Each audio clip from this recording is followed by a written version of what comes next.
దేవునికి స్తోత్రం. హల్లెలూయా. దయచేసి ఎవరు ఏ విషయంలో కూడా ఫీల్ అవ్వద్దు. మరి అవకాశం లేదు కాబట్టి కొంతమంది ఉన్నారు పాటలు పాడేవారు నాకు తెలుసు. కాబట్టి అందరూ అర్థం చేసుకోండి, సమయం లేదు. అయ్యగారు చాలా సమయం ఉంది వచ్చి మన మధ్యలోకి వచ్చి ఉన్నారు గనుక ఈ సమయాన్ని అయ్యగారికి ఇస్తున్నాం. ముందుగా బాబు పాల్ కృపవరం అయ్యగారు మన తిమోతి అయ్యగారు వాళ్ళ అబ్బాయి గారు. దేవుని యొక్క పరిచర్య మనకు ఒకసారి వచ్చారు. దేవుని వాక్యం అందించారు.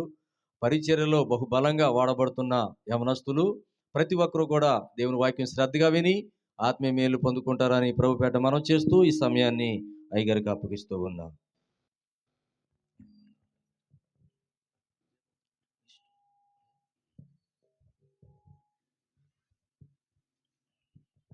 Praise the lord. హల్లెలూయా. నాకు ఈ అవకాశం ఇచ్చినటువంటి దేవాది దేవునికి నేను కృతజ్ఞుడను. అలాగే నన్ను ఈ స్థలానికి ఆహ్వానించినటువంటి దేవుని సేవకులు అయ్యగారు సమూయేల్ అయ్యగారికి, అలాగే కుటుంబానంతటికి, ఇక్కడ ఉన్నటువంటి గొప్ప దైవజనులైనటువంటి ప్రతి ఒక్కరికి వందనాలు. మా అయ్యగారు ఉన్నారు, రాజా అయ్యగారు. నా కోసం అయ్యగారు ఉదయకాల సమయం 5ంటికి ప్రార్థన చేసి నాకు వాట్సాప్ చేస్తారు అయ్యగారు. అప్పుడు చేసేవారు చక్కగా.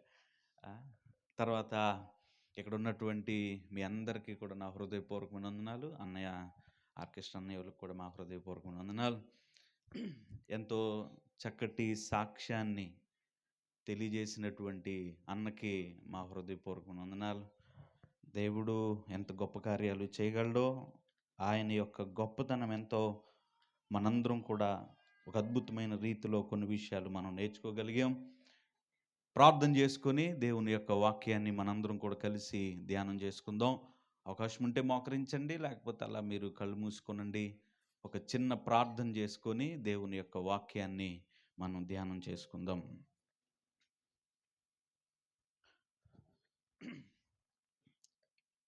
మా దేవా, మా తండ్రి, మా ప్రభువా, నీకే వందనాలు, నీకే స్తోత్రములు తండ్రి. నీ సన్నిధిలో ఈ రాత్రికాల సమయం మేమందరం కూడా కూడుకొని ఉన్నాం ప్రభువా. మీ ప్రియ దాసులు అయ్యగారిని ప్రేరేపించి ఈ విధంగా ఏర్పాటు చేయటంలో ఉన్న ఉద్దేశం, మీరు మాతో మాట్లాడాలని, మమ్మల్ని అందరినీ కూడా హెచ్చరించాలని, మమ్మల్ని అందరినీ కూడా మీరు బలపరచాలని ప్రభువా, మమ్మల్ని అందరినీ ఈ స్థలంలోనికి మమ్మల్ని మీరు తీసుకొని వచ్చారు. అందును బట్టి నీకు వందనాలు. కొంత వాక్యం ద్వారా మీరు మాతో మాట్లాడండి, మమ్మల్ని మీరు బలపరచండి అయ్యా. మమ్మల్ని అందరినీ కూడా నీ కృపలో మమ్మల్ని జ్ఞాపకం చేసుకోమని యేసు పరిశుద్ధ నామంలో నీ వాక్య ధ్యానము కొరకు ప్రార్థించి వేడుకొని ఉంటున్నాము తండ్రి. Amen, amen.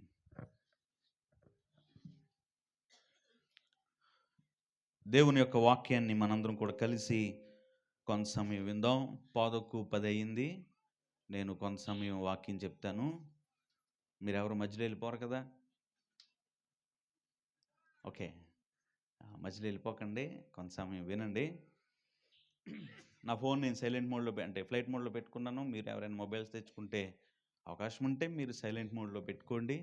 ఆ ఫోన్ రాగానే మీరు వెళ్ళిపోవద్దు. జాగ్రత్తగా మనం వాక్యాన్ని విందాం. నేనేమనుకోను, ఒకవేళ నిద్ర వస్తే వెళ్ళిపోతానంటే నా కళ్ళ ముందు వెళ్ళిపోండి.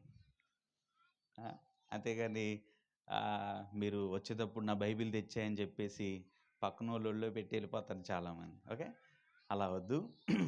జాగ్రత్తగా దేవుని యొక్క వాక్యాన్ని విందాం. అయ్యగారు నన్ను 12 వరకు చెప్పమంటే ఒకవేళ చెప్తాను అన్నాను. ఒకవేళ అలా అంటే కనుక అనుకున్నాను, మరి మీరు వింటారా? 12 వరకు వింటారా? Right, okay. నేను అంత సమయం చెప్పను.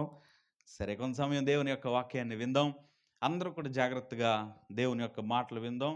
మనందరికి అర్థమయ్యే విషయాలు, చక్కగా మనందరికీ తెలిసినటువంటి విషయాలు, జాగ్రత్తగా తేలికపాటు మాటలు మనం నేర్చుకొని ఆ తర్వాత ఈ స్థలంలోంచి వెళ్ళిపోదాం.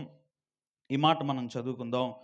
2 సమూయేలు గ్రంథము 15వ అధ్యాయము 13, 14 వచనాలు మనం చదువుదాం. 2 సమూయేలు గ్రంథము 15వ అధ్యాయము 13, 14. ఇశ్రాయేలీలు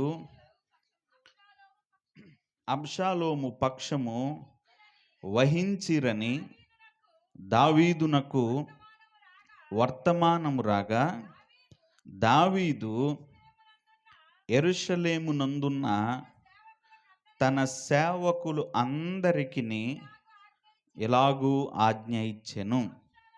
అబ్షాలోము చేతిలో నుండి మనము తప్పించుకొని రక్షణ నొందలేము, మనము పారిపోదము రండి. అతడు హఠాత్తుగా వచ్చి మనలను పట్టుకొనకను మనకు కీడు చేయకును, పట్టణమును కత్తివాత హతము చేయకను ఉండునట్లు మనము త్వరగా వెళ్ళిపోదాము రండి. ఈ మాట కూడా మనం చదువుదాం. 28వ వచనంలో, ఆలకించుము, నీ యొద్ద నుండి నాకు రూఢి అయిన వర్తమానము వచ్చు వరకు నేను అరణ్యమందలి రేవుల దగ్గర నిలిచి యుందును. కొంత మాటలు మనం నేర్చుకుందాం. మనందరికీ తెలుసు, దావీదు రాజ్య పరిపాలన జరిగిస్తున్నారు ఆయన. అలాగా తన యొక్క రాజ్య పరిపాలన జరిగిస్తున్నటువంటి సందర్భంలో మనందరికీ తెలుసు, ఇశ్రాయేలీల్ని మొట్టమొదటిగా సౌలు ఆయన పరిపాలన చేశారు. సౌలు తర్వాత దావీదు పరిపాలన చేశారు. దావీదు 40 సంవత్సరాలు పరిపాలన చేశారు. ఆయన పరిపాలనలో 30వ సంవత్సరం నుంచి 35వ సంవత్సరపు మధ్య కాలంలో జరిగినటువంటి సంఘటన ఇప్పుడు మనం చదువుకున్నటువంటి సంఘటన. ఏం జరిగింది ఆ టైంలో అనంటే, తన కుమారుడైనటువంటి అబ్షాలోము అనే ఒక ఆయన ఉన్నాడు. అబ్షాలోము ఒక రాజు అవ్వాలని, ఆయన కూడా వస్తున్నటువంటి ప్రజలకు ఒక న్యాయాధిపతిగా ఉండాలని, న్యాయం అందరికీ చెప్పాలని దావీదు ఇంకా ఉండగానే ఏం చేశాడు అనంటే, తనను తాను రాజుగా ఊహించుకొని రాజు మీదకి కొంతమంది సమూహాన్ని ఆయన పురికొల్పి రాజుని హతమార్చటానికి ఒక పన్నాగంలో ఆయన తన యొక్క ప్రణాళికలో ఉన్నాడు. ఈ విషయాలన్నీ తెలిసినటువంటి దావీదు ఏం చేశాడు అనంటే, అబ్షాలోము వస్తాడు, ఖచ్చితంగా అబ్షాలోము పక్షముగా చాలామంది మనుషులు అబ్షాలోము పక్షంగా ఉన్నారు.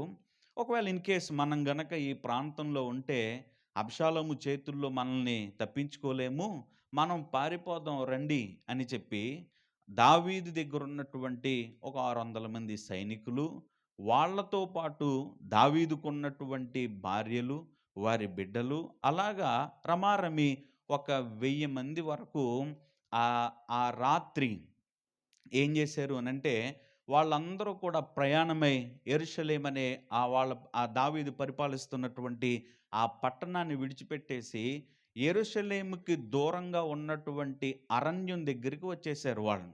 ఎందుకు వీళ్ళు రావటానికి గల కారణం అని అంటే, అబ్షాలోము వాళ్ళని చంపటానికి ప్రయత్నం చేస్తున్నాడు. అబ్షాలోము దావీదు ఉండగానే ఒక రాజు అవ్వాలన్నటువంటి ఆలోచనతో దావీదుని చంపటానికి ప్రయత్నం చేస్తూ ఉంటుంటే, దావీదు చేసిన పని తన దగ్గరున్నటువంటి కొంతమందిని ఏర్పాటు చేసుకొని తన యొక్క కుమారుడి చేతుల్లో నుంచి తప్పించుకొని ఒక ప్రాంతం దగ్గరికి వచ్చేసాడు. అంటే యెరూషలేము చివరకు వచ్చేసాడు ఆయన. ఆ ప్రాంతంలో అరణ్యం అంటే ఇంకా యెరూషలేమును దాటి ఆయన అరణ్యంలోకి వెళ్ళిపోయేటువంటి సందర్భంలో అక్కడ ఉన్నటువంటి యాజకుడైనటువంటి అబ్యాతారును, ఇంకా కొంతమంది ఉన్నటువంటి సాదోకును, వీళ్ళందరినీ కూడా పిలిచి ఆయన చెప్పింది ఏంటి అనంటే, మీరందరూ కూడా నాతో పాటు కలిసి మేము ఎక్కడికి వెళ్తే మీరు అక్కడికి రావద్దు. మీరేం చేస్తారు అనంటే, మీరు యెరూషలేములో ఉండండి. యెరూషలేములో అబ్షాలోము ఆయనకున్నటువంటి ఆలోచన ఏంటో మీరు తెలుసుకోండి. ఆయన అసలు ఎలాంటి ప్రణాళికలతో ఉంటున్నాడో తెలుసుకోండి. అబ్షాలోము పక్షంగా ఎవరెవరు ఆ మనుషుణ్ణి అలాగ ప్రేరేపిస్తున్నారో మీరు తెలుసుకోండి. మీరందరూ కూడా ఒక ప్రాపర్ ఇన్ఫర్మేషన్ ఇచ్చేంత వరకు కూడా ఈ రాత్రి నేను ఇక్కడే బస చేస్తాను. మీరు ఒకవేళ నాకు ఇవ్వాల్సిన ఇన్ఫర్మేషన్ ఇస్తే గనక ఈ ప్రాంతం నుంచి నేను వెళ్ళిపోతానని చెప్పి ఆ రాత్రి యెరూషలేముని దాటి వచ్చేసి ఆయన అరణ్యమందలి రేవుల యొద్ద ఏం చేశాడంటే ఆయన ఉన్నటువంటి సందర్భంలో మనం ఆ మాట చదువుకున్నాం. నేను చదివినటువంటి 3 వచనాలు మీకు అర్థమైందా? అంటే మీరు నోటితో చెప్పాలి. అర్థమైందా లేదా? రైట్.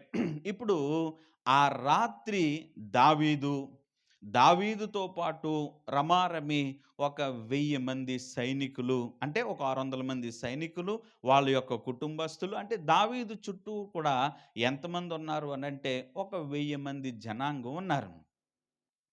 ఒకవేళ దావీదు ఆ సందర్భంలో ఆ పక్కనోళ్ళకి చెప్పాల్సొస్తే ఏ మాటలు చెప్తాడు దావీదు? మనమైతే ఏమని చెప్తాం అనంటే, ఒరేయ్! మా సొంత కొడుకే నన్నేం చేయాలనుకుంటున్నాడో, చంపాలనుకుంటున్నాడురా. ఒకవేళ దావీదుకి సైన్యాధిపతి ఉన్నాడు, ఆయన పేరు యోవాబు. యోవాబు గనక దావీదు ఈ పక్కన కూర్చుంటే, దావీదుకి తెలియకుండా యోవాబు ఆ పక్కన అడవిలో ఏదైనా చిన్న చప్పుడు చేశాడనుకోండి, మనమైతే ఏమంటామో తెలుసా? ఓయ్ యోవాబు, నువ్వు ఎలా పడతా అలాగ ఏం చేయొద్దు, తిరగొద్దయ్యా, ఏ చప్పుడు పడతా ఆ చప్పుడు చెయ్యొద్దు. ఎందుకో తెలుసా? ఎప్పుడు అబ్షాలోము వచ్చి మా మీద పడిపోతాడని మాకేమవుతుంది, చాలా భయమేస్తుంది. అలాంటప్పుడు నువ్వు చప్పుడు చేస్తున్నావేంటి అని ఆ మాటలైతే మనం అంటాం. అయితే దావీదు ఎంత క్లిష్ట పరిస్థితుల్లో ఆయన ఏం చేశాడు అనంటే 28 చరణాలు కలిగినటువంటి ఒక పాట పాడాడాయన. ఈరోజు మనం ఆ పాటనే ధ్యానం చేసుకుందాం. ఆ పాట ఏంటి అనంటే 3వ కీర్తన, 4వ కీర్తన, 5వ కీర్తన. నేను చెప్తాను, మీరందరూ నా మాట మీరు వినండి. ఆ కీర్తన ఏంటి అనంటే 3వ కీర్తన, 4వ కీర్తన, 5వ కీర్తన. 3వ కీర్తనలోనేమో 8 చరణాలుంటాయి. ఆ తర్వాత 4వ కీర్తనలో ఒక 8 ఉంటాయి. తర్వాత ఒక 12 ఉంటాయి. మొత్తం అంతా కలిపి ఒక 28 చరణాలు కలిగినటువంటి ఒక పాటని ఆయన పాడుకున్నాడు. అంత క్లిష్ట పరిస్థితుల్లో ఆయన ఏమని పాడాడు ఆ పాట అనంటే, ఒక చరణాన్ని మనం చదువుకొని, ఆ చరణాన్ని బేస్ చేసుకొని ఒక 4 విషయాలు మనం నేర్చుకొని ఈ వాక్యాన్ని మనం కంప్లీట్ చేసుకుందాం. రండి అందరూ కూడా 4వ కీర్తన దగ్గరికి వద్దాం. 4వ కీర్తన బైబిల్‌లో నుంచి ఈ మాట మనం చదువుకుందాం. 7వ చరణాన్ని చదువుదాం. 4వ కీర్తన 7వ చరణం. వారి ధాన్య ద్రాక్షారసములు విస్తరించిన నాటి సంతోషము కంటే అధికమైన సంతోషము నీవు నా హృదయములో పుట్టించితివి. అమ్మా, మీరందరు నా మాట వినండి. దావీదు చెప్పిన మాట ఏంటో తెలుసా? ఆయన రాత్రి మాటలు పాడుతున్నాడు. ఈ పాట 3వ కీర్తన, 4వ కీర్తన అది నైట్ టైం పాడాడు ఆ పాట. 5వ కీర్తన ఉదయకాలపు కీర్తన అని మనం చదువుతాం. అయితే ఈ 4వ కీర్తనలో ఈ మాట మనం చదివాం. ఏంటి అనంటే, ఒకనికి ధనము, ధాన్యము విస్తరించిన నాటి సంతోషము కంటే అధికమైన సంతోషం నీవు నా హృదయంలో పుట్టించితివి అని అన్నాడు. నా మాట మీరు ఎలా జాగ్రత్తగా ఆలకించండి. దావీదు ఏదైనా ఒక రాజ్యాన్ని జయించాడా ఆ సందర్భంలో అనంటే కాదు. దావీదుకి ఏదైనా బంగారం కలిసొచ్చిందా? అది కూడా కాదు. పోనీ దావీదుకి మనం చదువుకున్నట్టుగా సొలొమోను యొక్క రాజ్య పరిపాలనలో షాబా దేశపు రాణి వచ్చి ఆయనకి విస్తారంగా ఏదైతే ఆయనకి సమర్పించిందో అలాగున దావీదుకి ఏదైనా కలిసొచ్చిందా ఈ మాట చెప్పినప్పుడు? అయితే ఆ మాట అలా లేదు. ఆయన ఏ సందర్భంలో చెప్పాడు అనంటే, దావీదు ఇలా ఉంటే దావీదు చుట్టూరు ఎంతమంది దావీదు కోసం వెతుకుతున్నారు అనంటే దగ్గరగా 10,000 మందితో అబ్షాలోము దావీదును చంపటానికి వస్తున్నాడు. ఆ రాత్రి మాటలు ఏ చప్పుడు వినిపించినా సరే గుండెలంతా కూడా అవిసిపోయేటువంటి సందర్భం. దావీదుకున్నటువంటి ప్రాణభయం, దావీదుతో ఉన్నటువంటి మనుషులు ఏమని మాట్లాడుతున్నారో తెలుసా? పై వచనం మనం చదువుదాం రండి. 6వ చరణంలో, మాకు మేలు చూపువాడు ఎవడని పలుకువారు అనేకులు. దావీదుతో పాటు రమారమి ఒక 1000 మంది ఉంటే దావీదు చుట్టూ ఉన్న మనుషులు చెప్పే మాట ఏంటో తెలుసా? మమ్మల్ని ఎవరు తప్పిస్తారు? 10,000 మందితో వస్తున్నటువంటి అబ్షాలోము చేతుల్లో నుంచి మాకు మేలు చూపేది ఎవరు అని వాళ్ళందరూ కూడా మాట్లాడుకుంటూ ఉంటుంటే నేను ఎలా అనుకుంటాను, దావీదు ఆయన ఒక్కడే ఆ రాత్రి వేళ ఓ పక్కనే కూర్చొని ఆయన ఓ పాట పాడుకుంటున్నాడు. ఆ పాట ఏంటో తెలుసా? ప్రభువా, ఒకనికి ధనము ధాన్యము విస్తరించినప్పుడు ఎంత సంతోషంగా ఉంటాడో, ఆయన కూర్చున్నటువంటి ఆయన పండించినటువంటి పంట ఆ రాత్రి ఇంటి ఇంటికొచ్చేస్తే ఆ మనుష్యుడు ఎంత ఉల్లాసంతో ఉంటాడో అంతకంటే ఎక్కువ సంతోషంగా ఉన్నాను ప్రభువా అని ఆ మాట చెప్పాడు. ఆ మాట మీరు జాగ్రత్తగా ఆలకించండి. దావీదు చెప్పినటువంటి సందర్భం ఏదో కలిసొచ్చినప్పుడు చెప్పిన సందర్భం కాదు. దావీదు చెప్పినటువంటి మాటలు ఆయన ఒక రాజ్యాన్ని గెలిచినప్పుడు వచ్చినటువంటి మాటలు కాదు. దావీదు చెప్పినటువంటి మాటలు ఆయన ఏదైనా ఒక రాజ్య విస్తరణలో జరిగించిన మాటలు కాదు. ఆయన ప్రాణభయంతో చుట్టూ ఉన్న వారందరూ కూడా మేము ఏమైపోతామో అన్న భయంలో ఉన్నప్పుడు ఈయన అంటున్న మాట, నేను చాలా సంతోషంగా ఉన్నాను ప్రభువా అని చెప్పాడు. దావీదు అలా చెప్పటం వెనకాల ఉన్నటువంటి కారణాలేంటి? ఈ రాత్రి ఇక్కడ కూర్చున్నటువంటి మనందరం కూడా ఇక్కడికి ఒకవేళ దావీదు లాంటి పరిస్థితుల్లో వచ్చామేమో. ఒకవేళ మనందరం చూడ్డానికి చక్కగా ఒక స్టెబిలిటీగా మనం ఉండొచ్చు. ఒక నిశ్చంత కలిగిన వారుగా పైకి మనం కనబడొచ్చు. కానీ దావీదుని అబ్షాలోము తరిమినట్టుగా ఈ రాత్రి నీ హృదయంలో ఏదైనా ఒక ఆలోచన నిన్ను తరుముతూ ఉన్నదేమో. అది ఒకవేళ భవిష్యత్తును గురించి కావచ్చు, లేదు అనంటే నీ కుటుంబం గురించి కావచ్చు, లేదంటే నీకున్నటువంటి పరిస్థితులను బట్టి కావచ్చు. ఏదేమైనప్పటికీ కూడా ఇక్కడ కూర్చున్న మనందరం కూడా ఏదైనా ఒకలాంటి తొందరపాటుతో దావీదున్నట్టుగా మనం కూడా ఏదైనా ఒక విషయం ద్వారా తరమబడుతూ ఉన్నామేమో. అయితే దావీదు అంత నిశ్చింతగా నాకు ఒకనికి ధనము ధాన్యము విస్తరించినప్పుడు ఎంత సంతోషంగా ఉంటాడో నేను అంతకంటే ఎక్కువగా సంతోషంగా ఉన్నాడని దావీదు ఎలా చెప్పగలిగాడు? ఒక 4 విషయాలు ఈ 3 కీర్తనలో నుంచి ఒక 4 విషయాలు మనం నేర్చుకొని ఆ కారణాలు, ఆ దావీదు ఆ మాట పలకటంలో ఉన్నటువంటి ఆ రహస్యం ఏంటో ఒక 4 విషయాలు మనం నేర్చుకొని ఈ వాక్యాన్ని ముగిస్తాను. ఒక మాట అడుగుతున్నాను, మీరు వింటున్నారా? మీరు తలకే లోపడం కాదు, నోటితో చెప్పండి. ఒక డీల్ పెట్టుకుందామా? మ్యాక్సిమం ఎవరు పడుకోవట్లేదు. ఓకే, మీరు ఎక్కడే కూర్చొని ఎక్కడో ఆలోచిస్తున్నారు కొంతమంది. ఓకేనా? అలా ఆలోచిస్తున్నట్టు ఎవరైనా కనిపించారు అనుకోండి. ఉదాహరణకి మీరు ఒకవేళ బ్లూ శారీ అనుకోండి. అక్క బ్లూ శారీ అక్క, మీరు ఎక్కడ ఉన్నారా లేదని అడుగుతాను. మీకు సమ్మతమేనా? మీరు చెప్పండి. ఓకే. ఒకవేళ ఎవరైనా పడుకుంటున్నారనుకోండి, అక్క తెల్ల చీర అక్క నువ్వు పడుకోకక్క అని అంటాను. అంటే తెల్ల చున్నీ ఎవరైనా కప్పుకున్న ఏం చేసి, మీకు ఓకేనా కదా? మీరు నోటితో చెప్పండి. ఓకే. జాగ్రత్తగానండి. మనం మీకు తెలుసో లేదో కానీ మీరు మీటింగ్కి వచ్చారు. కొంతమంది రాలేదనుకుంటున్నారేమో. ఓకే, చాలా కాన్సన్ట్రేషన్గానండి. నేను జాగ్రత్తగా కొన్ని విషయాలు అర్థమయ్యేలా చెప్పేసి నేను ముగించేస్తాను. ఓకేనా?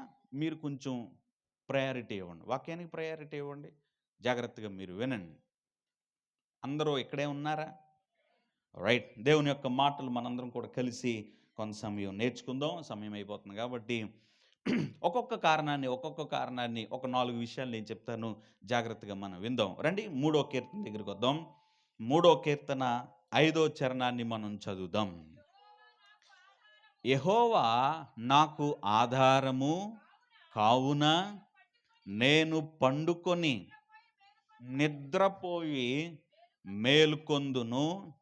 10,000 మంది దండెత్తి నా మీదకి వచ్చి మోహరించినను నేను భయపడను. ఇప్పుడు మొట్టమొదటిగా మాట చదువుకున్నాం.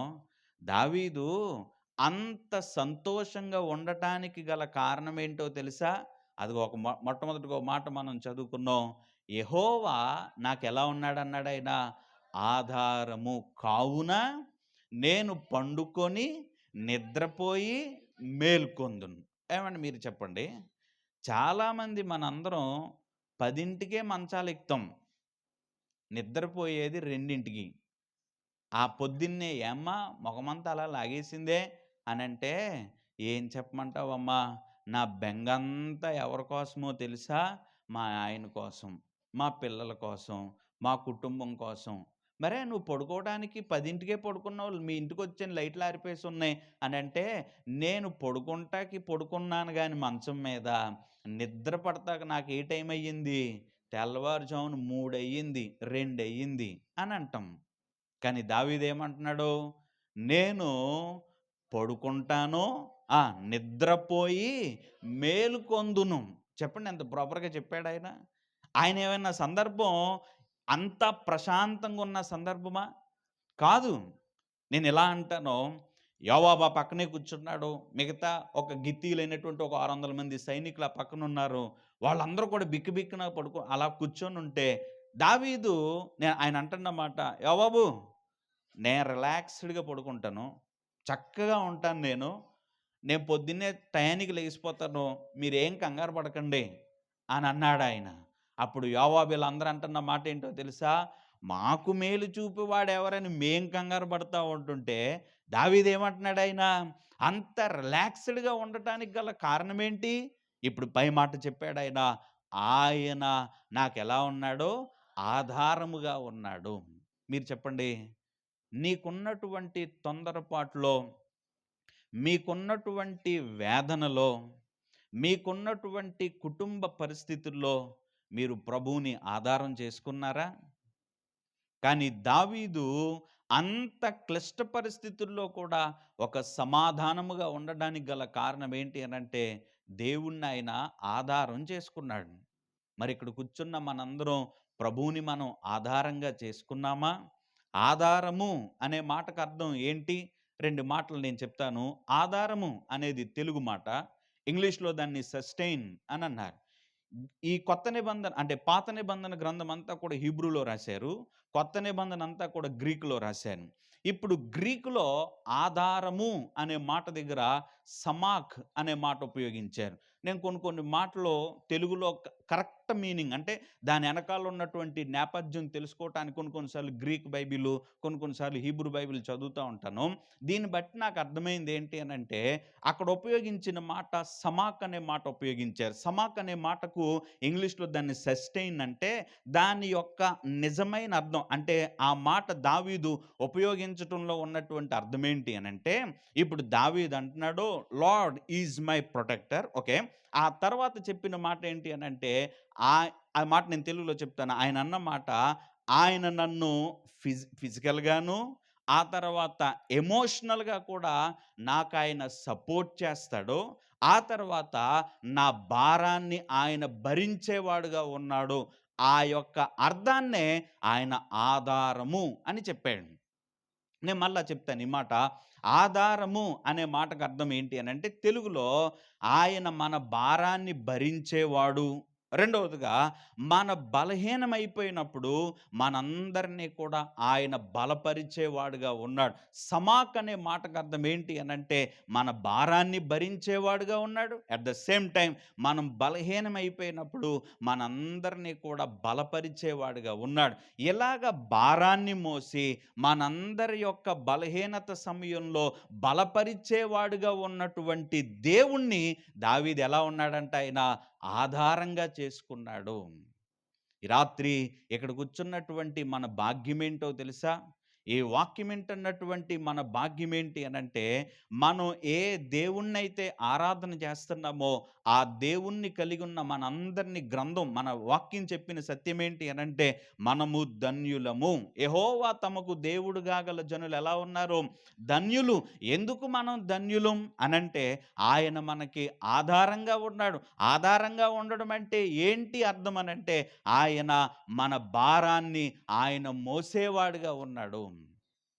ఈ రాత్రి ఏ భారంతో మనం ఇక్కడికొచ్చాం? ఎలాంటి భారాన్ని మనం మోసుకుంటూ ఈ రాత్రి ఇక్కడ మనం కూర్చోగలిగాం? కొంతమందికుండే భారం ఎలాంటి భారమో తెలుసా? మీరు బైబిల్ ఇంటికెళ్ళి చదువుకోండి. బైబిల్‌లో యాయీరు అనే ఒక ఆయనున్నాడు. ఆయన ఎవరంట? సమాజ మందిరపు అధికారి. యాయీరుకున్నటువంటి భారం ఏంటి అనంటే, తన కుమార్తె ప్రభువు దగ్గరికి రావటానికంటే ముందు చనిపోవటానికి సిద్ధంగా ఉంది. ఇప్పుడు ప్రభువుతో మాట్లాడేటప్పుడు తన కుమార్తె ఏమైపోయింది? చనిపోయింది. ఇంటివారు వచ్చి చెప్తున్న మాట, యాయీరు బోధకుడిని ఇబ్బంది పెట్టొద్దు, నీ కుమార్తె చనిపోయింది అని అన్నారు. అంటే యాయీరు ఇంటిలో ఉన్నటువంటి భారం ఏంటి అనంటే తన కుమార్తెను గూర్చినటువంటి భారం. రెండవదిగా బైబిల్‌లో లూకా సువార్తలో మనకు ఓ వ్యక్తి కనపడతాడు. ఆయన ఆయన పేరు అంటే శతాధిపతి. ఆ శతాధిపతి ఇంట్లో ఒక భారం ఉంది. ఆ భారం ఏంటి అనంటే తన యొక్క దాసుడు పక్షవాతంతో ఏమైపోయాడంటే ఆయన పడి ఉన్నాడు.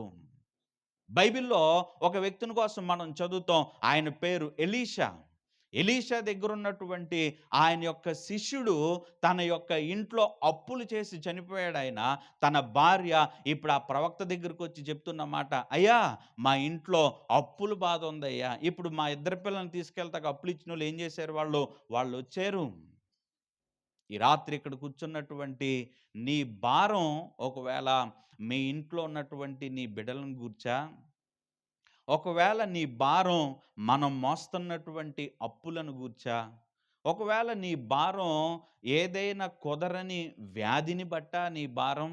ఈ భారం ఏం చేస్తదండి మనల్ని? ఈ భారం ఏం చేస్తదో తెలుసా? మనకి మనోవేదన కలగజేస్తది. మీరు ఇంటికింద చదువుకోండి. ఇశ్రాయేలీయుల దగ్గరికి గొల్యాత్ అనే ఫిలిస్తీయుడొచ్చాడు. ఆ ఫిలిస్తీయుడు ఏలా అనే ఒక లోయలో నిలబడి 40 రోజులు తనను తాను కనపరుచుకొని ఆయన చెప్పిన మాట ఏంటో తెలుసా? మీలో ఎవరైనా ఒకళ్ళు రండి, నన్ను ఓడించండి, మా వోళ్ళందరూ మీకు దాసులైపోతారు. లేదా నేను గనక మిమ్మల్ని ఓడిస్తే మీరందరూ మాకేమైపోవాలా? దాసులైపోవాలి. 40 రోజులు తనను తాను కనపరుచుకుంటా వచ్చాడంట. దావీదు చేసిన పనేంటో తెలుసా? ఇప్పుడు దావీదు సౌలుతో మాట్లాడేటప్పుడు మాట్లాడిన మాట, ఈ సున్నతి లేని ఫిలిస్తీన్‌ను బట్టి ఎవరి మనస్సు కృంగ నిమిత్తము లేదు అనన్నాడు. అంటే 40 రోజులు గొల్యాతుని భారంగా ఊహించుకున్నటువంటి మనుషులు, భారంగా ఫీల్ అయినటువంటి ఆ మనుషులు ఎదుర్కొన్న సమస్య ఇశ్రాయేలీలందరూ కూడా కృంగిపోయారు. ఆ మాట మీరు జాగ్రత్తగా ఆలకించండి. ఈ రాత్రి నువ్వు మోస్తున్నటువంటి నీ భారం బహుశా నీకు కృంగుదలలోనికి వస్తుందేమో. నీ జీవితాన్ని కృంగుదలలోనికి తీసుకొస్తుంది. డిప్రెషన్ వస్తుందేమో. ఒకవేళ మనం మోస్తున్నటువంటి మన భారం అది ఒకవేళ బిడ్డల గూర్చా, లేదంటే మన వ్యక్తిగత జీవితాలను బట్టా, కొంతమంది యవనస్తులుగా కొంతమందికి ఉండే భారం ఏంటో తెలుసా? నేను ఎవ్వరికి ఉపయోగంగా లేను, మా ఇంట్లో వాళ్ళకి ఉపయోగంగా లేను, నాకు నేనే ఉపయోగంగా లేను, లేకపోతే మా మా ఇంట్లో ఉన్నటువంటి ఎవరికి కూడా నేను ఉపయోగంగా లేను. ఈ యొక్క ఆలోచన ఎలాంటి దారికి దారితీస్తుంది అనంటే మనోవేదన, డిప్రెషన్‌లోకి వెళ్ళిపోతారు చాలామంది. ఈ రాత్రి మీలో ఎవరైనా పడుకుంటే లేపుతానని చెప్పాను ముందే, పడుకోవద్దు. మీలో ఎవరైనా ఒకవేళ ఏదైనా భారంతో ఉంటే ఆ భారం నీ హృదయాన్ని కృంగదీస్తుందేమో. ఒకవేళ మనం పైకి ఎవరికి చెప్పుకోలేకపోవచ్చు. కానీ ఈ రాత్రి దేవుణ్ణి గనక నువ్వు ఆధారం చేసుకోగలిగితే, దేవుని మీద గనక నీ భారం పెట్టగలిగితే ఆయన ఏం చేస్తాడండి? మన భారం ఆయన మోస్తాడా? బైబిల్‌లో స్పష్టంగా చెప్పాడు. ప్రయాసపడి భారము మోయుచున్న సమస్త జనులారా నా యొద్దకు రండి, నేను మీకేమిస్తానన్నాడు ఆయన?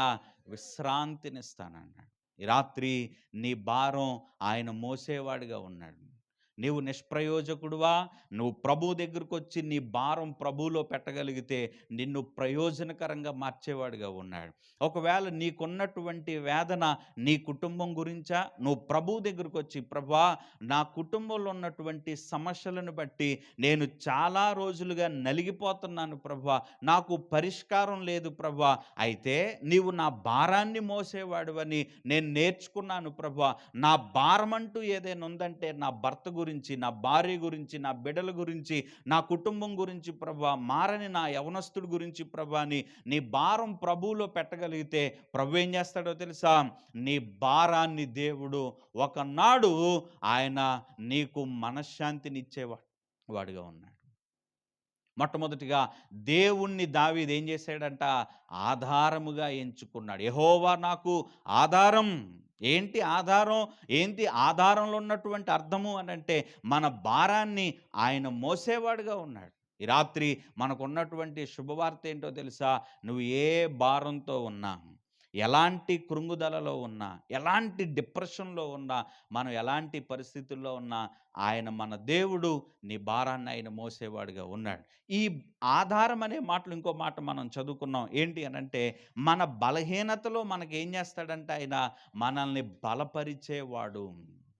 To encourage her, to support physical and emotional అనే మాట, సస్టైన్ అనే మాట దగ్గర మనం చదువుతాం. అంటే దేవుడు మనకు ఆధారం. ఏం చేస్తాడాయన? ఈ ఆధారంగా ఉన్న దేవుడు ఆయన నిన్ను బలపరుస్తాడు.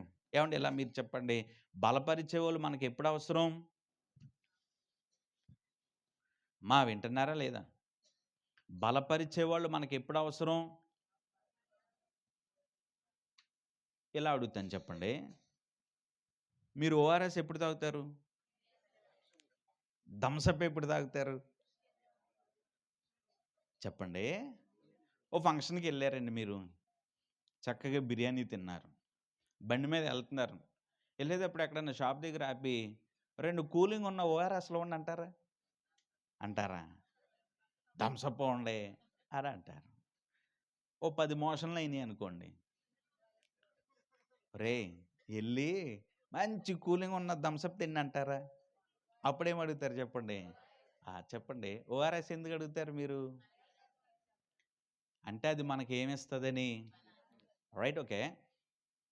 దేవుడు బలపరిచేవాడు. ఎప్పుడు బలపరిచేవాడు మనకు అవసరం?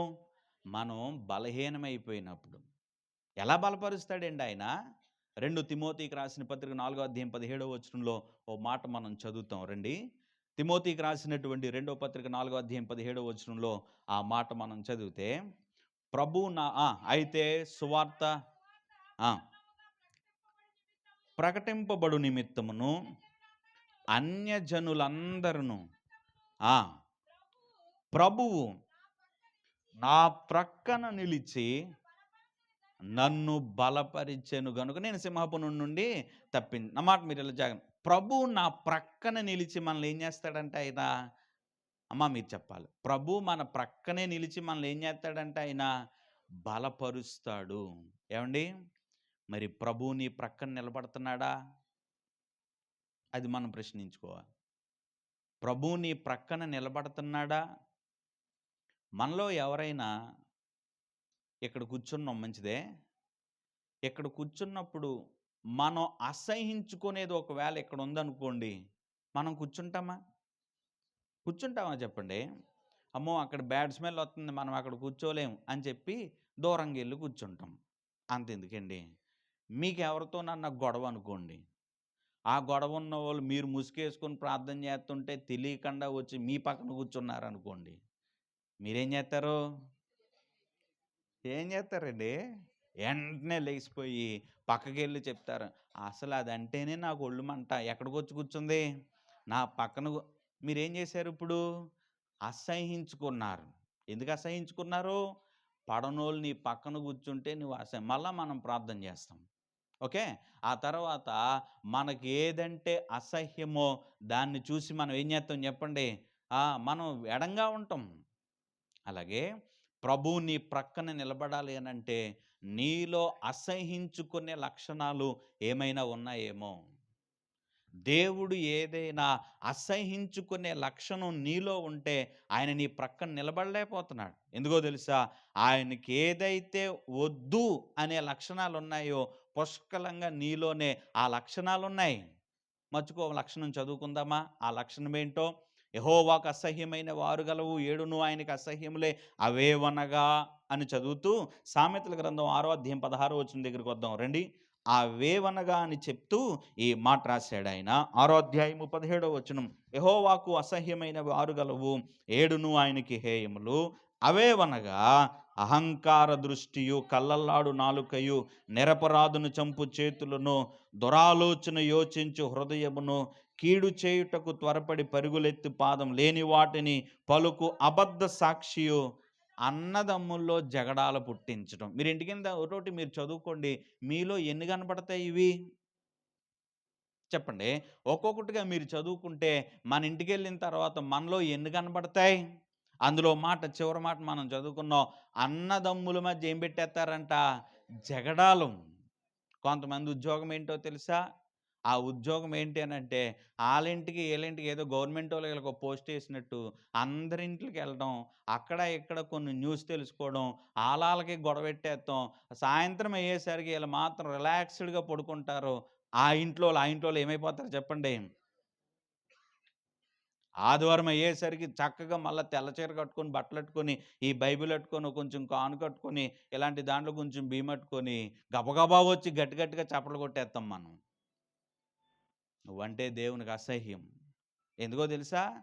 నువ్వు ఎక్కడుంటే అక్కడ గొడవలే. ఎక్కడుంటే అక్కడ గొడవలు. మీరు గుండె మీద చేసుకొని చెప్పండి. మీ ఇంట్లో మీరే గొడవలెట్టేవాళ్ళలాగున్నారా? నేనెప్పుడు కూడా మా సంఘంలో ఈ మాట చెప్తాను. ఏంటో తెలుసా? మీ ఇంట్లో ఒకవేళ మీరు అత్తగారు అవ్వచ్చు, లేకపోతే కోడలవ్వచ్చు, పెద్దమ్మ అవ్వచ్చు, చిన్నమ్మ అవ్వచ్చు.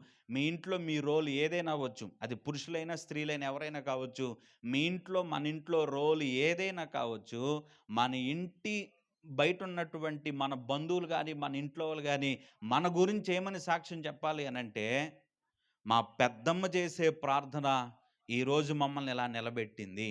ఈరోజు ఇందాకల అయ్యగారు ఓ మాట చెప్పారు. ఆ మాట ఏంటి అనంటే, మా తాతయ్య గారు చేసినటువంటి ప్రార్థన ఈరోజు మమ్మల్ని ఇలా నిలబెట్టింది. చెప్పండి, ఇక్కడ కూర్చున్న మనందరం నా చిన్నతనం నుంచి ప్రార్థనకొచ్చేవాళ్ళమే. మీ గురించి ఎవరైనా సాక్ష్యం చెప్తారా? మా అక్కండి ప్రార్థన చేస్తది. మా అక్క ప్రార్థన ఈరోజు నన్ను ఇలా నిలబెట్టిందని. నిజంగా నేను చెప్పగలను. మా అక్క చేసే ప్రార్థన ఈరోజు నన్ను దేవుని సేవకు రావటానికి దేవుడు నన్ను ప్రేరేపించాడు. మా అక్క చేసే ప్రార్థన ఇంజినీరింగ్ చదువుకునేటప్పుడు మా అక్క ఆదివారం ఆ రోజు నిర్ణయం తీసుకొని ఆదివారం మొదలుకొని మరలా శనివారం వరకు ఎప్పుడైతే అప్పుడు మోకరించి ప్రార్థన చేస్తాను. ప్రభా, మా తమ్ముడు ఉద్యోగానికి వెళ్ళిపోతాడేమో ప్రభా, నిన్ను కాదనుకొని మీ అన్నం తిని మేము బతుకునోళ్ళం ప్రభా, నీ సేవ మేము చేయాలి ప్రభా, మా తమ్ముడికి అలాంటి ఆలోచనలు దయచేయి ప్రభా అని మా అక్క నా కోసం ప్రార్థన చేసేది. నా నా చదువు అయిపోగానే నేను ఉద్యోగం కోసం వైజాగ్ వెళ్ళిపోతే అక్కడి నుంచి మరలా నేను ప్రభు సేవ చేస్తానని చెప్పి మరలా వచ్చాను. కారణం ఏంటనంటే మా అక్క నా కోసం అంత ప్రార్థన చేసింది. మీరు చెప్పండి, అక్కలుగా మీరుంటే గనక మీ కుటుంబం కోసం మీరు ప్రార్థన చేస్తున్నారా? ప్రార్థన చెయ్యం. ఏదన్నా ఫంక్షన్ వస్తే మాత్రం, "ఏం పెట్టావు నువ్వు చీర మీ ఇంటికొత్తాకే" అని చెప్పి చీర పెట్టలేదని దెబ్బలాడేవాళ్ళుంటారు. పలకరించలేదని కొంతమంది ఎంత భయమో, అమ్మో! ఆవిడొత్తందంటే మా ఇంట్లో అందరికి ఏం పెట్టేత్తదిప్పుడు? గొడవలెట్టేత్తదండి. మరి ప్రార్థనకెళ్దా? ప్రార్థనకెళ్ళకపోవడం ఏంటండి బాబు? సమూయేలు గారి చర్చిలో ఆవిడే పెద్ద విశ్వాసి. మీరంటే అసహ్యమేమో ప్రభువుకి. చెప్పండి, దురాలోచన యోచించు హృదయం అని చెప్తూ అన్నదమ్ముల మధ్య జగడాలు పుట్టించడం ప్రభువుకి ఏంటంట? అసహ్యము. మనం దేవుని మనుషులమండి. మనం ప్రభువుని నమ్ముకున్న వాళ్ళం. మీరెక్కడుంటే అక్కడ ప్రభువు కోసం మాట్లాడటం, విడిపోయే కుటుంబాలని మరలా కలపటం, ఏదైనా సరే మీరు చేయాల్సిన పనేంటో తెలుసా? ప్రభు కోసం నిలబడడమే. మొన్న మా చర్చిలో చిన్న ఇష్యూ అయింది. చిన్న డిస్కషన్ జరిగింది. ఆ డిస్కషన్ ఏంటి అనంటే, ఏదో 2 కుటుంబాల మధ్య జరిగింది. నేనే ఎళ్ళాను మధ్యవర్తిగా. నేనెళ్ళి కూర్చున్నాను. నాకు అవకాశం ఉంది వాళ్ళ కోసం, వీళ్ళ కోసం మాట్లాడడానికి. ఇయన్నీ మాట్లాడలేదు. మధ్యవర్తిగా నేనే కూర్చొని, నేను చేసిన పనేంటనంటే, ఆళ్ళ బాధ ఏదో అంతా చెప్పేసుకున్నారు వాళ్ళు. అంతా చెప్పిన తర్వాత, ఆ అన్నయ్యని కౌగిలించుకొని ఒకే ఒక మాట చెప్పాను. "అన్నా, ఆ అన్న నీ ఇంటికి రాలేదేమో గానీ, ఇదిగో నేను నీ సొంత తమ్ముడుగా నీ కాళ్ళు పట్టుకొని క్షమాపణ అడుగుతాను అవసరమైతే. మనందరం కలిసుందామన్నా. ఎందుకన్నా మనకు గొడవలు? ఆళ్ళు మనం వేరు వేరు కాదు. మనందరం చర్చిలో ఎవరం? మనందరం ఒకటే అన్నా. పోన్లే అన్న ఆయనేదో అన్నాడేమో, ఆయన నా మొఖం చూసి నువ్వేం చేయాలా? క్షమించేయి అన్న. వదిలేయి అన్న. మళ్ళా ఆయన దగ్గరికెళ్ళాను. అన్నా, నువ్వు ఆయన గురించి, ఈయన గురించి ఏం మాట్లాడొద్దు. ఆయనెవరో? మనన్న. మనందరం ఒక సంఘబిడ్డలం. మనందరం ఒకటే. ఆయన మనిషిని కూడా నేనే.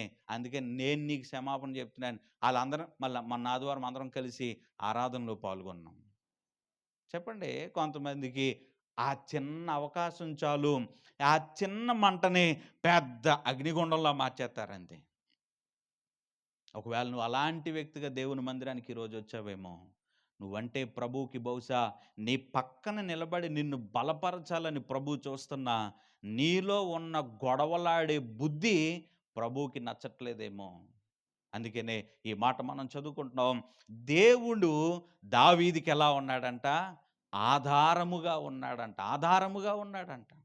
ప్రభువు నీకు ఆధారముగా ఉన్నాడా? ఆయన ఆధారంగా ఉంటే ఏంటండి? మన భారాన్ని ఆయన మోస్తాడు. రెండవదిగా మన బలహీనమైపోయినప్పుడు ఆయన మన భుజం మీద చెయ్యేసి ఏం చేస్తాడు ఆయన? ఆయన మనల్ని బలపరుస్తూ ఉంటాడు. ఎలా బలపరుస్తాడు ఆయన? నీ వాక్యమే నన్నేం చేసిందన్నాడు ఆయన? బ్రతికించెను. ఆయన వాక్యం ద్వారా మాట్లాడతారు. ఇప్పుడు మనం సాక్ష్యం ద్వారా విన్నాం. ఆ తర్వాత ఒక పాట ద్వారా దేవుడు మనతో మాట్లాడడం కొరకు ఆయన వాక్యాన్ని ఏదో ఒక రూపంలో మనల్ని ఏం చేస్తాడు? ఆయన ఉపయోగించుకుంటా ఉంటారు. ఎందుకో తెలుసా? ఆయన నిన్ను బలపరిచే దేవుడు. ఎందుకండి దావీదు 10,000 మంది దండెత్తి దావీదుని చంపటానికి అహర్నిశలు ప్రయత్నాలు చేసి అందరూ కూడా ఒకేసారి యుద్ధం చేయడానికి వచ్చిన దావీదు ఒక్కడే రిలాక్స్డ్‌గా కూర్చొని నేను చాలా ఆనందంగా, సంతోషంగా ఏమీ పట్టనట్టు రిలాక్స్డ్‌గా పడుకొని లెగిసిపోతాను. నా మానాన నేనుంటాను అని చెప్పగలిగాడు. ఏంటి కారణం? ఒకటే, దావీదునకు దేవుడు ఎలా ఉన్నాడో ఆధారంగా. దావీదుకు ఒక్కడే కాదండి దేవుడు ఆధారం. ఇక్కడ కూర్చున్న మనందరికీ కూడా దేవుణ్ణి మనం ఆధారంగా చేసుకుందాం. నీ భారాన్ని ఆయన మోస్తాడు. నిన్ను బలపరిచే దేవుడుగా ఉన్నాడు. ఎంత గొప్ప దేవుణ్ణి మనం కలుగున్నాం కాబట్టి మనం ఎవరమో తెలుసా? మనము ధన్యులము. అండ్ రెండో పాయింట్ దగ్గరికి వద్దాం రండి. దావీదు అంత చక్కగా అంత మాట చెప్పడానికి గల కారణం 4వ కీర్తన దగ్గరికి వద్దాం. 4వ కీర్తన 3వ చరణాన్ని గనక మనం చదివితే, యెహోవా తన భక్తులను తనకు ఏర్పరుచుకొనుచున్నాడని తెలుసుకొనుడి. నేను యెహోవాకు మొర్రపెట్టగా ఆయన ఆలకించును. నా మాట మీరు చెప్పండి. దావీదు అంటున్న మాట, నేను మొర్రపెట్టగా దేవుడు ఏం చేస్తాడంట? ఆలకించును. ఏమండి ఎంత నిరీక్షణ అండి ఆ మాట! ఎంత ఎంత ధైర్యంతో చెప్పాడు ఆ మాట! నేను ఇక్కడ ప్రార్థన చేస్తే దేవుడు ఏం చేస్తాడు? ఆయన ఆలకిస్తాడు. మీరు చెప్పండి, మీ గుండె మీద చేసుకొని మనం ఆ మాట చెప్పగలమా?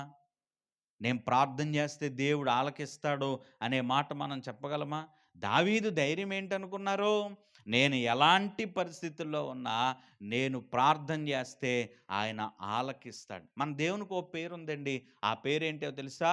ప్రార్థన ఆలకించువాడా. ఆయనకున్న పేరే ఏం పేరు? ప్రార్థన ఆలకించువాడు. నీ ప్రార్థన ఆలకిస్తాడు ఆయన. దావీదు యొక్క ప్రార్థన ఏం చేశాడు? ఆలకించాడు. దావీదు నాకు జవాబును దయచేసేవాడుగా ఉన్నాడు. మరి మనం ప్రార్థన చేస్తాం. మనకు ఆ నమ్మకం ఉందా? మన ప్రార్థన దేవుడు వింటాడన్న నమ్మకం ఉందా? మనం చెప్పగలమా? దేవుడు మన ప్రార్థన వింటాడు, నా ప్రార్థన విన్నాడు దేవుడు అని మనం చెప్పగలమా? నాకు ఈ ప్రశ్న వచ్చింది ఈ మాట చదువుకున్నప్పుడు. దావీదు యొక్క ప్రార్థన దేవుడు ఎందుకు విన్నాడాయన? ఆయనలో ఏం చూసాడని చెప్పి దావీదు యొక్క ప్రార్థన దేవుడు విన్నాడు.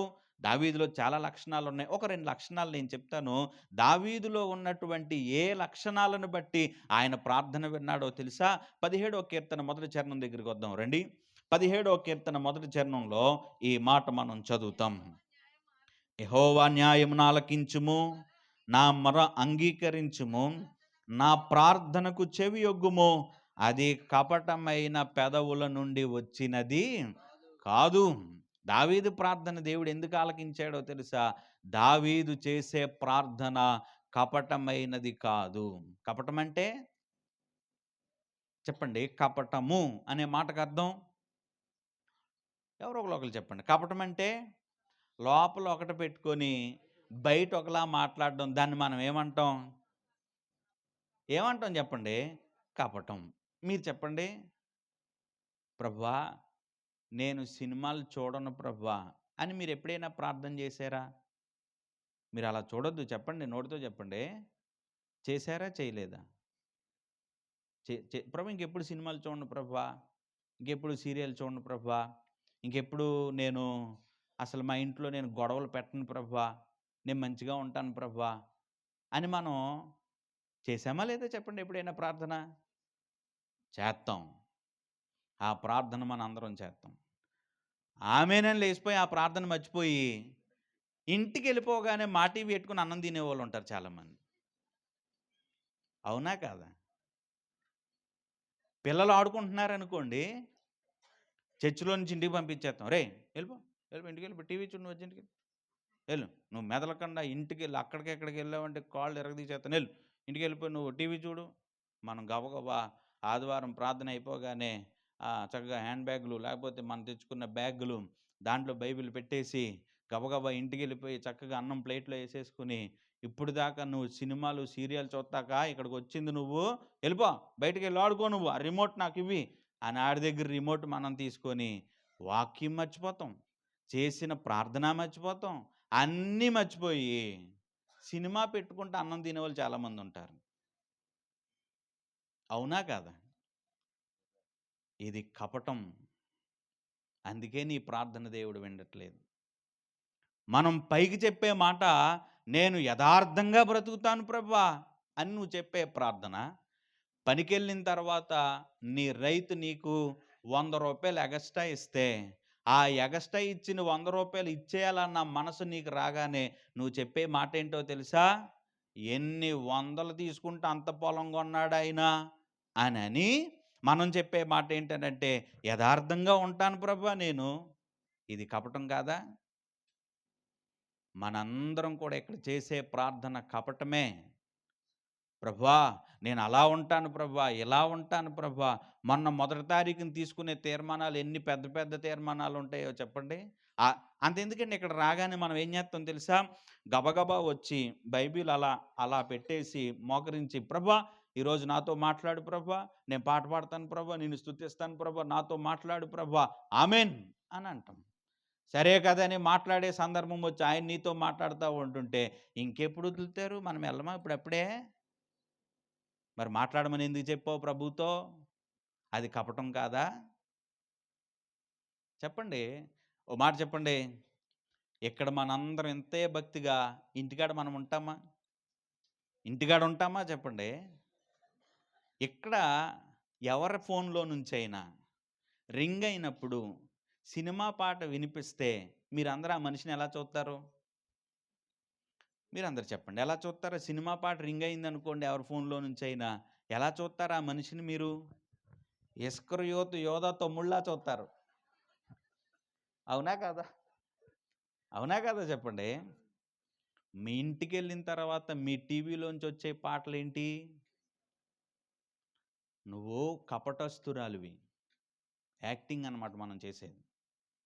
ఇక్కడ ఫోన్లో ఎవరి ఫోన్లోంచి అయినా సినిమా పాట వినపడగానే మనందరం ముందు అని అనేసి వెనక్కి తిరిగి ఇంకా ఆ మనిషిని మనం యోధాకు చెల్లెల్లాగా, యోధాకు తమ్ముళ్ళలాగా చూసి ఆ యోధా తర్వాత ఈయనే యేసుప్రభుని సిలువేసేసాడు అన్నట్టుగా ఆ ఎక్స్ప్రెషన్ మనం పెట్టి ఇంటికి వెళ్ళగానే నువ్వు చూసేది ఏంటనంటే అవే. మనం ఇక్కడ ఏంటనంటే, మీరేమనుకోవద్దో మాట, నటిస్తున్నాం మనం. అందుకనే దేవుడు బహుశా మన ప్రార్థన ఆలకించట్లేదేమో. కపటంగా మనము, అందుకనే దావీదు, ప్రభువా నా ప్రార్థన కపటమైన పెదవుల నుంచి వచ్చింది కాదు. నేను ఎప్పుడు ఎలా అనుకుంటానో, ఇక్కడ ఎంత భక్తిగా ఉన్నారో మీరు ఇంటికి వెళ్ళిన తర్వాత కూడా అంతే భక్తిగా ఉంటే మన కుటుంబాలను ప్రభు ఆశీర్వదిస్తాడండి. ఇక్కడ కూర్చున్నప్పుడు ఎవరైనా బూతులు మాట్లాడతామా చెప్పండి? ఎవ్వరం కూడా మనం బూతులు మాట్లాడడం. ఇంటికి వెళ్ళిన తర్వాత ఒక్క మంచి మాట అయినా మాట్లాడతామా చెప్పండి? ఇంటికి వెళ్ళిన తర్వాత ఆ మంచి మాటలు ఉండవు. కపటం ఏంటి మనందరం? దేవుని వాక్యంలో చెప్తున్నాడు, నా ప్రార్థన ఆలకిస్తాడు ఆయన.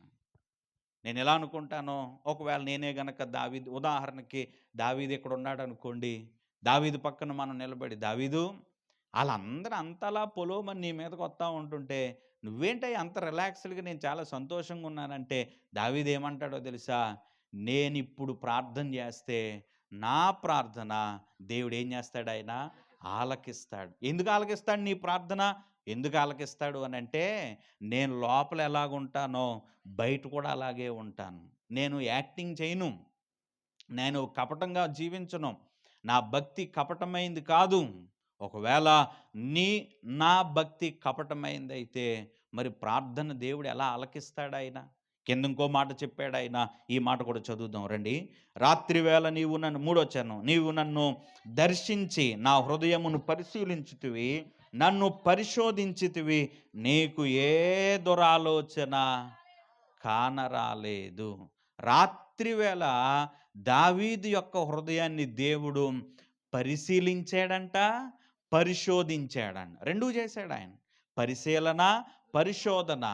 ఇప్పుడు పరిశీలనలో, పరిశోధనలో దావీదు చెప్తున్న మాట ఏంటనంటే, ప్రభువా నువ్వు ఎంత పట్టుపట్టి చూసినా, నీవు నన్ను ఎంత లోతుకి నన్ను అబ్జర్వ్ చేసినా, నా హృదయంలో ఏ దురాలోచన నీకు కనబడదు ప్రభువా.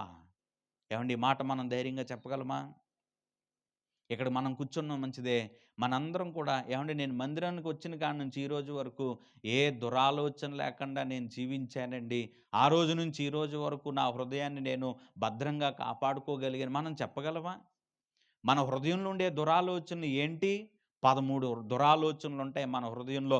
మీరు ఇంటికెళ్తే చదువుకోండి. ఇక్కడ మీరు చదవద్దు, టైం అయిపోతుంది కాబట్టి. మార్కు సువార్త 7వ అధ్యాయం 21, 22, 23 గనక మనం చదివితే 13 లక్షణాలు కనబడతాయి మనుషుని హృదయంలో ఉండే దురాలోచనలు ఏంటో.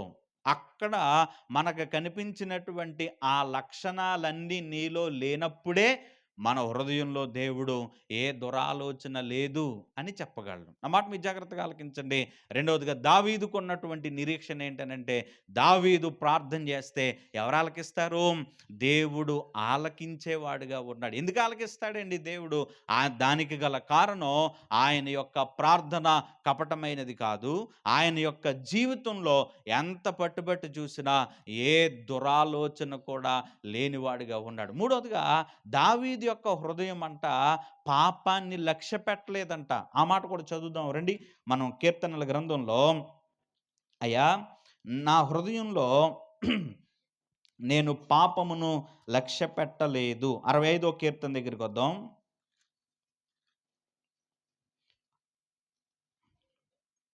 66వ కీర్తన 18వ చరణాన్ని మనం చదువుదాం. నా హృదయంలో నేను పాపము లక్ష్యము చేసిన ఎడల ప్రభు నా మనవి ఆలకింపకపోను. చెప్పండి, పాపాన్ని లక్ష్యము చేస్తే ప్రభు ఏం చేయడంట? ఆలకించడంట. హృదయంలో ఏం లక్ష్యం చేయకూడదు మనం? పాపాన్ని పాపం లక్ష్యం చేయటం అంటే, పాపాన్ని లక్ష్యము చేయటము అనంటే మనలోకి వస్తున్నటువంటి పాపపు ఆలోచనలు మనం ఏం చేయకూడదనంటే అది మన క్రియల్లో జరిగించకూడదు, దాన్నే లక్ష్యము చేయకపోవడం అని అంటాం. అందుకనే దావీదు రెండో మాటగా చెప్తున్నాడు, ఆయన నా ప్రార్థన దేవుడు ఆలకిస్తాడు. రండి మూడో మాట కూడా చదువుకుందాం. మూడవదిగా 5వ కీర్తన దగ్గరికి వద్దాం. 5వ కీర్తన 7వ చరణాన్ని చదువుదాం. నేనైతే నీ కృపాతిశయమును బట్టి నీ మందిరంలో ప్రవేశించెదను, నీ ఎడల భయభక్తులు కలిగి నీ పరిశుద్ధ ఆలయము దిక్కు చూచి నమస్కరించెదను. దావీదు ఇప్పటి వరకు దేవునిలో ఉన్నటువంటి లక్షణాలు, అంటే దేవుడు ఆయనకి ఎలా ఉన్నాడో చెప్పాడు. ఆయన నాకు ఆధారంగా ఉన్నాడని చెప్పాడు. రెండవదిగా నేను ప్రార్థన చేస్తే ఆయన ఆలకిస్తాడు అని చెప్పాడు. ఇంకా ఆ కీర్తనలో మనం చాలా విషయాలు నేర్చుకుంటాం. అయితే మూడో పాయింట్కి ఈ మాట మనం చదువుకున్నాం. ఏంటి అని అంటే, దావీదుకున్నటువంటి మూడో అనుభవం, ఆయన అంత చక్కగా ఆయన చాలా క్లిష్ట పరిస్థితుల్లో కూడా మనశ్శాంతిగా ఉండడానికి గల కారణం దావీదులో భయభక్తులు కలిగిన జీవితం. ఏ జీవితం ఉందంట చెప్పండి? భయభక్తులు కలిగిన జీవితం. అమ్మా ఓ 10 నిమిషాలు వింటారా లేదా చెప్పండి? మీరు వింటానని మొఖాలు చెప్పినా, నోరులు చెప్పినా, కళ్ళు మాత్రం విన్నానే చెప్తున్నాయి. Right, okay. ఒక 10 నిమిషాలు మీరు వినండి. భయభక్తులు కలిగిన, నా మాట మీరు చెప్పండి, భయభక్తులు అంటే ఏంటి? దేవుని యందు భయము, భక్తి అని అంటే ఏంటి? ప్రార్థనకు రావడం మంచిదే, ప్రార్థన చేయటం మంచిదే, కానుక ఇవ్వటం మంచిదే, అన్నీ మంచివే. భయభక్తులు అంటే ఏంటో తెలుసా? చెడుతనాన్ని అసహించుకోవటమే ఏంటంట? భయము, భక్తి అని అంటే. మరి మీకు భయం ఉందా? బైబిల్లో 2 మంత్రస్వాములు ఉన్నారు. వాళ్ళిద్దరి పేర్లు ఏంటో చెప్పండి? నిర్గమాకాండంలో మనకు కనబడతారు. పూయా, సిఫ్రా అనే 2 మంత్రస్వాములు ఉన్నారు. వాళ్ళిద్దరూ దేవునికి భయపడి వాళ్ళు ఏం చేశారో తెలుసా? ఫరో వాళ్ళిద్దరిని పిలిచి, అమ్మా మీరు పురుడు పోసేవాళ్ళు కదా, ఒకవేళ హెబ్రీ స్త్రీల కంటే ఇశ్రాయేలీలకి ఎవరికైనా సరే మగపిల్లోడు పుడితే వాళ్ళని ఏం చేయాలి? మీరు పురుట్లోనే చంపేయండి అన్నారు. ఆ పూయ సిఫ్రా అనే వాళ్ళిద్దరూ, ఆ మంత్రసానులిద్దరూ కూడా మగపిల్లోడు పుట్టినా వాళ్ళని ఏం చేయనిచ్చారు అనంటే బ్రతకనిచ్చారు. అక్కడ రాయబడి ఉన్న మాట, వాళ్ళు భయపడి దేవునికి భయపడేవాళ్ళు పక్కనోళ్ళని పాడు చేయరండి. అర్థమైందా? దేవుని యందు భయభక్తులు కలిగి దేవుడంటే నాకు భయము అని మీరు చెప్పాలంటే పక్కనోళ్ళు మనం పాడు చేయకూడదు. ఈ రోజుల్లో ఎలాంటి మనుషుల మధ్య ఉన్నామో తెలుసా? మనలో చాలామంది పక్కనోళ్ళని పాడు చేసేవాళ్ళమే. ఆళ్ళ స్థలాలు ఆక్రమించుకుంటాం. ఆళ్ళ భార్యలను ఆక్రమించుకుంటున్నారు. భర్తలను ఆక్రమించుకుంటున్నారు. వాళ్ళకి రావాల్సిన సంపదను ఆక్రమించుకుంటున్నారు. అంతా కూడా ఏంటి? పక్కనోళ్ళని పాడు చేయడమే. మీరెవరైనా మీ మందిరానికి మీరు బైబిల్ పట్టుకొని వస్తా ఉంటుంటే, మీ ఎనకాల ఈయన ఈరోజు బైబిల్ పట్టుకొని ఎళ్తున్నాడు గానీ, ఈరోజు ఇలా ఉన్నాడేమో గానీ, మిగతా 6 రోజులు కూడా ఈవిడ వల్ల ఆ కుటుంబం ఎంత నాశనమైపోతుందో అని ఒకవేళ మీకోసం సాక్ష్యం చెప్పుకుంటారా? ఆ సాక్ష్యమా మన గ్రామంలో మనం కలిగున్నది? చాలామంది బైబిల్ పట్టుకొస్తారు. బైబిల్ అయిపోయిన తర్వాత, ఆరాధన అయిపోయిన తర్వాత పక్కనోళ్ళ జీవితాలను పాడు చేస్తున్నారు చాలామంది. చెప్పుడు మాటలు చెప్తా ఉంటారు. కుటుంబాల్లో గొడవలు పెడతా ఉంటారు. భర్త కాని భర్తతో సహవాసం, భార్య కాని భార్యతో సహవాసం, పిల్లల్ని ఆక్రమించుకోవడం, వారి పొలాలు, వారి స్థలాలు, చెప్పండి వాళ్ళ ఇంట్లో ఉన్న అన్నీ కూడా ఆక్రమించుకోవడమే, పాడు చేయడమే. మళ్ళా ఇక్కడికొచ్చి మనందరం కూడా చక్కగా చప్పట్లు కొట్టి, ప్రార్థన చేసి, పాటలు పాడుతున్నాం. మరి పాడు చేసే బుద్ధి ఎప్పుడు మానుకుంటావు నువ్వు? ఎప్పుడు మన జీవితంలో పాడు చేసే స్వభావం నుంచి మనం విడుదల పొందుతాం? ఇక్కడ రాయబడి ఉన్న మాట ఏంటి అనంటే, దేవుడు నీ ప్రార్థన ఆలకించాలి అనంటే, అంటే నువ్వు దావీదులాగా మనం ఎదుర్కొన్నటువంటి ఏ పరిస్థితిలోనైనా మనం ఒక నిరీక్షణతో ఉండాలి అనంటే, నీకు దేవుడంటే భయము, భక్తి కలిగి జీవించాలి. 3 విషయాలు నేను చెప్పాను. మొట్టమొదటిగా దావీదునకు దేవుడు ఆధారంగా ఉన్నాడు. దావీదు ప్రార్థన చేస్తే దేవుడు ఆలకించేవాడుగా ఉన్నాడు. మూడోదిగా దావీదు దేవునికి భయభక్తులు కలిగి ఉన్నాడు. ఇదొక్క మాట మనం చదువుకుందాం. ఇప్పుడు చదువుకున్న మాటలోనే ఆ పై వచనం మీరు చదవండి.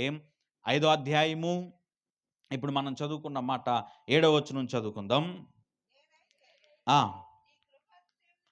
నేనైతే నీ కృపాతిశయమును బట్టి నీ మందిరములో నా మాట మీరు చెప్పండి. దావీదు దేవుణ్ణి ఎలా తెలుసుకున్నాడో తెలుసా? దావీదుకి దేవుడు ఎలా తెలుసు అనంటే, ఆ దేవుడు కృపగలిగిన దేవుడని తెలుసు. చెప్పండి. ఆ దేవుడు ఎవరని తెలుసు ఇప్పుడు ఆయనకి?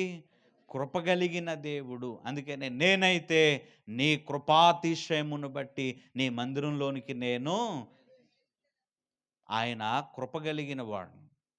కృప అంటే అర్థమేంటో చెప్పండి? కృప అనే మాటకు అర్థం ఏంటి?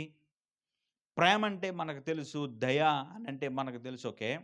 నేను ఒక ఆయన చెప్తుండగా విన్నాను. ఆ కృప అనే మాటకి నాకు ఆ మాట చాలా నచ్చింది. ఆ మాట మీతో చెప్తాను. కృప అనంటే ఒకవేళ ఒక ఆయన ఒక ఇంట్లో దొంగతనం చేత దొరికేసాడనుకోండి. ఆ దొరికినటువంటి వ్యక్తిని మనం కొట్టి, మనం ఏదోలాగా హింసించి, ఆ మనిషిని స్టేషన్‌లో అప్పగించామనుకోండి.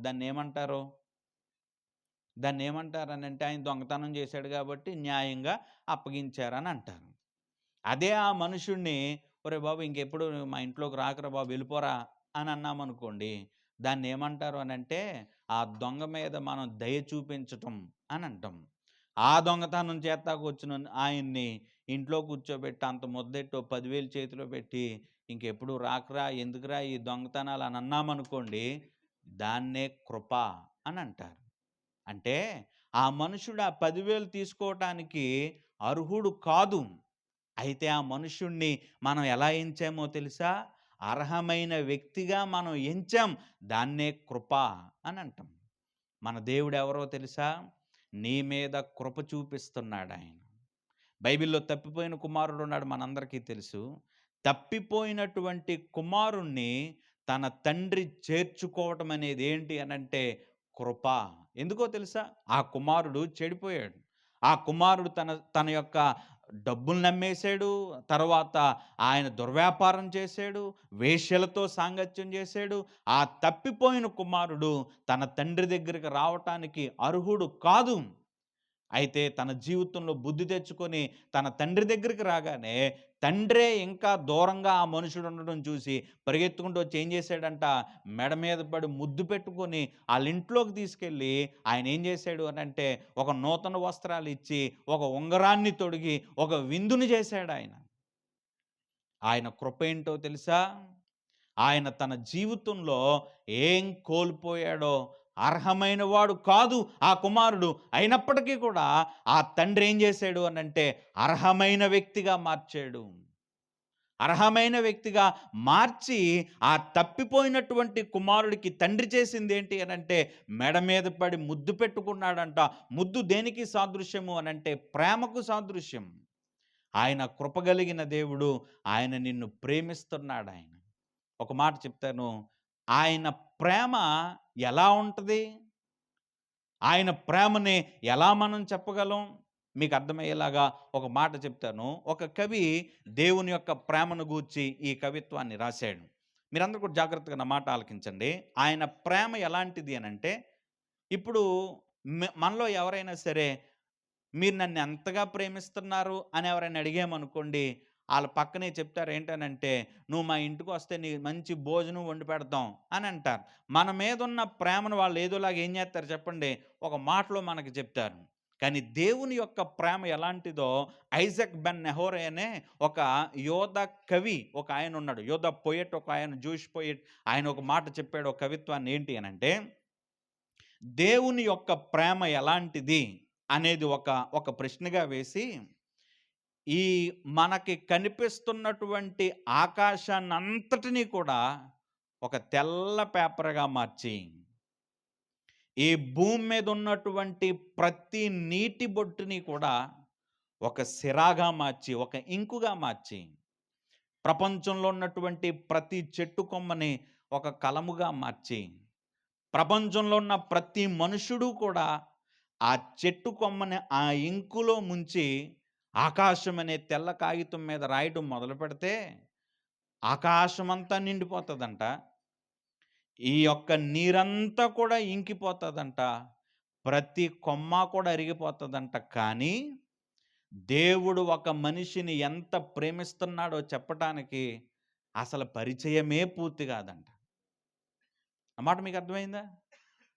దేవుడు నిన్నెంత ప్రేమిస్తున్నాడో చెప్పటానికి అసలు ఆ పరిచయమే పూర్తి కాదంట. దేవుడు నీ మీద కృప చూపిస్తున్నాడాయన. నువ్వు అర్హమైన వ్యక్తివి కాదు. అయినప్పటికీ కూడా ఆయన నిన్ను ప్రేమిస్తున్నాడు. ఆయన నిన్నెంత ప్రేమిస్తున్నాడో తెలుసా? ఈ వాక్యం విన్న తర్వాత ప్రభువా, నేను కూడా దావీదులాగా కొన్ని విషయాల్లో నేను తరమబడుతూ ఉన్నాను ప్రభువా. నన్ను నా భవిష్యత్ ఏంటనే ఆలోచన తరుముతుంది. నా బిడ్డల గూర్చినటువంటి ఆలోచన తరుముతుంది. నాకున్నటువంటి ఆర్థిక సమస్యలు నన్ను తరుముతున్నాయి. అసలు నా జీవితమే తెల్లారి లెగిసిన తర్వాత ఏదో కోల్పోయినటువంటి భావం నా హృదయంలో ఉండి, నేనేదో మనిషిగా ఉంటున్నానే తప్ప అందరిలో నేను కలవలేకపోతున్నాను ప్రభువా. ఇది నా పరిస్థితి. దావీదుకు నువ్వు ఆధారంగా ఉన్నట్టుగా నాకు నువ్వు ఆధారంగా ఉంటావా? దావీదు యొక్క ప్రార్థన ఆలకించినట్టుగా నా ప్రార్థన నువ్వు ఆలకిస్తావా? దావీదుని భయభక్తులు కలిగిన మనుషుడిగా ఉన్నట్టుగా నేను భయభక్తులు కలిగిన మనుషుడిగా ఉంటాను. నీవు కృపగలిగిన దేవుడు కాబట్టి నన్ను నువ్వు చేర్చుకుంటావా అని గనక మనం చెప్పగలిగితే దేవుడు ఏం చేస్తాడో తెలుసా? తప్పిపోయిన కుమారుడు ఇంకా మార్గములో ఉండగానే తండ్రే ఎదురెళ్ళి ఏం చేశాడంటే ఆయన్ని ముద్దు పెట్టు. నువ్వు ఒకరోజు ఈ రాత్రి నువ్వు ప్రభు దగ్గరికి నీ హృదయంలో ఉన్న బాధ నువ్వు ఒకవేళ అది చింపుకొని ప్రభు సన్నిధిలో నువ్వు చెప్పగలిగితే, ఈరోజు మనం విన్న దేవుడు ఎలాంటోడో తెలుసా? నువ్వు తిరిగినటువంటి ఆయన వైపుకు ఆయనే నీ హృదయంలో నిన్ను హత్తుకొని, నిన్ను ప్రేమించి, నీ మీద కృపను చూపించి, రానున్నటువంటి దినాల్లో మనం ఎలాంటి సమస్యతో అయితే ఉన్నామో, దావీదుకిచ్చినటువంటి నిరీక్షణతో ఈ రాత్రి మనందరి జీవితాల్లో నింపి, మనందరినీ కూడా ధైర్యవంతులను చేసి, ఆ దేవుడు మన పక్షముగా నిలబడి, మన తోడే ఉండి, మనతో మన పక్షముగా మనల్ని బలపరిచేవాడుగా ఉన్నాడు. ఆయన కృప చూపించేవాడుగా ఉన్నాడు. మోకరించండి, చిన్న ప్రార్థన చేసుకుందాం. చిన్న ప్రార్థన చేసుకుందాం. మోకరించండి. అవకాశం ఉన్న వాళ్ళు మోకరించండి, లేకపోతే కళ్ళు మూసుకోనండి. చిన్న ప్రార్థన. మన దేవుడు ఎవరో తెలుసా? నీపైన కృప చూపిస్తున్నాడు. ఒకవేళ నువ్వు అర్హమైన వ్యక్తివి కాకపోవచ్చు. ఒకవేళ నీ జీవితంలో నువ్వు అనుకుంటున్నావేమో, నా జీవితం ఇలా మారుతుందా ప్రభువులో? ఖచ్చితంగా నువ్వు అర్హమైన వ్యక్తివి కాకపోయినా దేవుడు నిన్ను అర్హమైన వ్యక్తిగా భావిస్తున్నాడు. ఆయన కృప ఎలాంటిది అంటే ఆయన నిన్ను ప్రేమిస్తున్నాడు. ఆయన ఎంత ప్రేమిస్తున్నాడు అనంటే ప్రభువుకి నువ్వు చాలా ముఖ్యమైన